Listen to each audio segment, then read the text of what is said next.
ശ്രീ വസന്ത് സിറിയക്ക് ഇവിടെ തന്ത്രിയുടെ വീട്ടിൽ നിന്ന് കണ്ടെടുത്ത വാജിവാഹനം ഡ്യൂപ്ലിക്കേറ്റ് ആണെന്ന് SIT പരിശോധിക്കുകയാണ്. അന്ന് വാജിവാഹനം തന്ത്രി വീട്ടിൽ കൊണ്ടുപോയി 2017 ആ കൊടിമര നിർമ്മാണത്തിൽ അന്നേ പരാതികൾ ഉയർന്നതാണ്. വാജിവാഹനം ഒരു കാശുകാരന് നൽകിയെന്ന തരത്തിലായിരുന്നു ആരോപണം. ആ തന്ത്രി നജീത്തറയിൽ ന്യായീകരിക്കുകയാണ് കേട്ടോ. ശ്രീ വസന്ത് അന്ന് UDF സർക്കാരിൻ്റെ ദേവസ്വം ബോർഡാണ്. അന്വേഷണ പ്രതിരോധത്തിലാക്കി LDF സർക്കാരിനെ മാത്രമല്ല വസന്ത്. അത് തിരിഞ്ഞു വരുന്നുണ്ട് നിങ്ങൾക്ക് നേരെയും.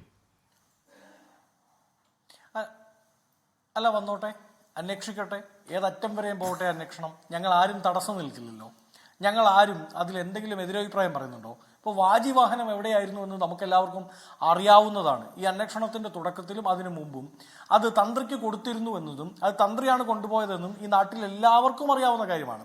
ഇനി അത് ആസ് പെർ കസ്റ്റം എന്നാണ് അന്നത്തെ ദേവസ്വം ബോർഡും തന്ത്രിയും പറയുന്നത്. അത് ആചാരത്തിൻ്റെ ഭാഗമായാണ് വാജിവാഹനം തന്ത്രിക്ക് കൊടുക്കുക. അതായത് ഈ കൊടിമരം തടിയാണെങ്കിൽ അത് തീയിൽ ദഹിപ്പിക്കണമെന്നും മറ്റെന്തെങ്കിലും വസ്തുവാണെങ്കിൽ വെള്ളത്തിൽ ഒഴുക്കാവുന്നതാണെങ്കിൽ ഒഴുക്കണമെന്നുമൊക്കെയാണ് താന്ത്രിക വിധി പറയുന്നത്. അപ്പോൾ ഇത് താന്ത്രിക വിധി പ്രകാരമാണോ ഈ വാജിവാഹനം തന്ത്രിക്ക് സമ്മാനിച്ചത് അല്ലെങ്കിൽ തന്ത്രി കരസ്ഥമാക്കിയത് എന്നതിൽ അന്വേഷണം വേണമെങ്കിൽ അത് വേണമെന്ന് തന്നെയാണ് കോൺഗ്രസ് നിലപാട്.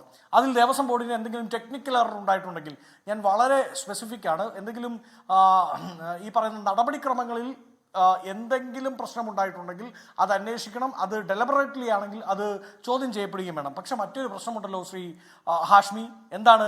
ഈ കേസുമായി ബന്ധപ്പെട്ട IPC സെക്ഷൻ 379, 381, 467 എന്നീ വകുപ്പുകൾ ആഡ് ചെയ്തിട്ടുണ്ട്.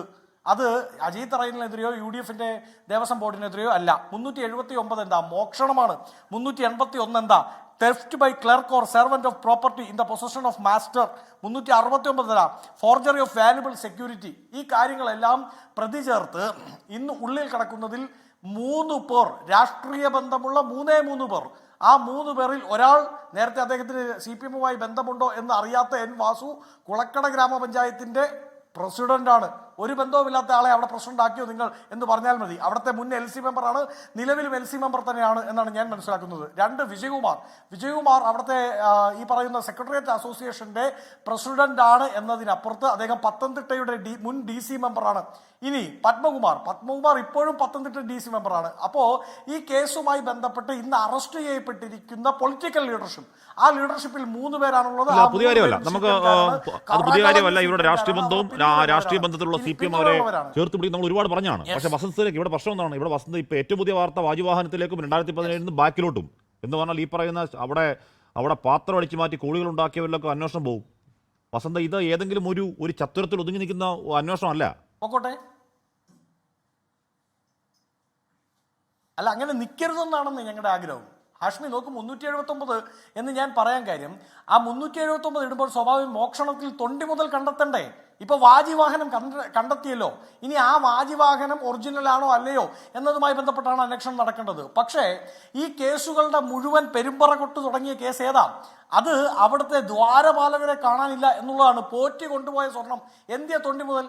ഒരു അന്വേഷണം നടക്കുമ്പോൾ മോഷണവുമായി ബന്ധപ്പെട്ട അന്വേഷണം ശരിയായ ദിശയിലാണോ അല്ലയോ എന്ന് നമ്മൾ മനസ്സിലാക്കുന്നത് അതിന്റെ തൊണ്ടി മുതൽ കണ്ടെത്തിയാൽ മാത്രമാണ്. ഇപ്പോൾ ഹാഷ്മിയോ ഞാനോ ഒരു മോഷണ കേസിൽ പ്രതി ചേർക്കപ്പെടുന്നു, നമുക്കെതിരായുള്ള കേസ് കോടതിയിൽ നിലനിൽക്കണമെങ്കിൽ തൊണ്ടി മുതൽ കണ്ടെത്തണം. നമ്മൾ കട്ടെടുത്ത മുതൽ കണ്ടെത്തണം. അങ്ങ് കക്കുമെന്നോ ഞാൻ കക്കുമെന്നോ അല്ല, ആ മുതൽ കണ്ടെത്തണം. ആ തൊണ്ടി മുതൽ കണ്ടെത്താൻ SITക്ക് ഇതുവരെ സാധിച്ചിട്ടില്ല ഒന്നാമത്തെ കേസിൽ.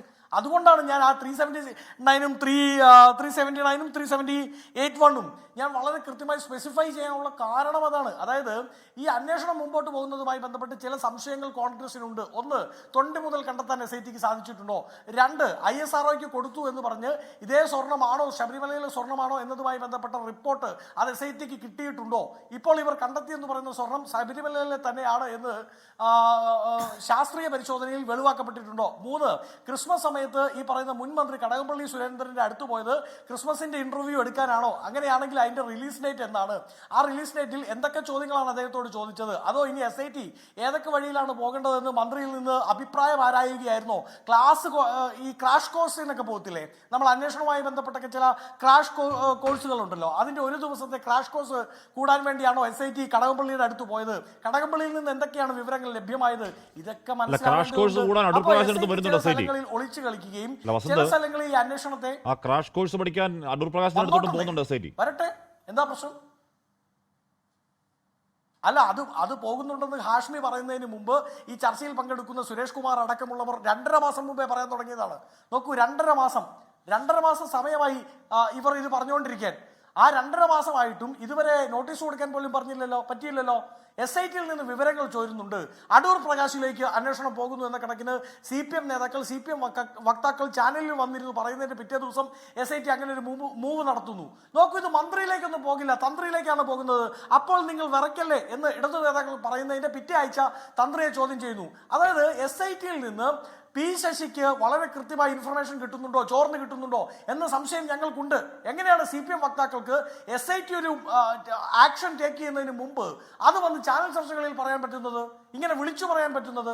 അപ്പൊ ആ ഇൻഫർമേഷൻ SITയിൽ നിന്ന് മുഖ്യമന്ത്രിയുടെ, അതായത് ആഭ്യന്തര വകുപ്പിന്റെ മന്ത്രിയുടെ ഓഫീസ് നിയന്ത്രിക്കുന്ന P. ശശിയിലേക്ക് എത്തുന്നുണ്ടോ, അദ്ദേഹത്തിന്റെ വാട്സപ്പിൽ എത്തപ്പെടുന്നുണ്ടോ എന്ന് ഞങ്ങൾക്ക് സംശയമുണ്ട്. ഇനി അങ്ങ് സൂചിപ്പിച്ചതുപോലെ ഇന്റർവ്യൂ എടുക്കാൻ അടൂർ പ്രകാശിലേക്കോ ഇന്ദിരാഭവനിലേക്കോ ACC ആസ്ഥാനത്തേക്കോ റൈസീന കുന്നിലേക്കോ എവിടേക്ക് വേണമെങ്കിലും വന്നിട്ട് ഞങ്ങൾക്ക് യാതൊരു പ്രശ്നമില്ല. ഞങ്ങൾ ട്രാൻസ്പെറന്റ് ആണ്.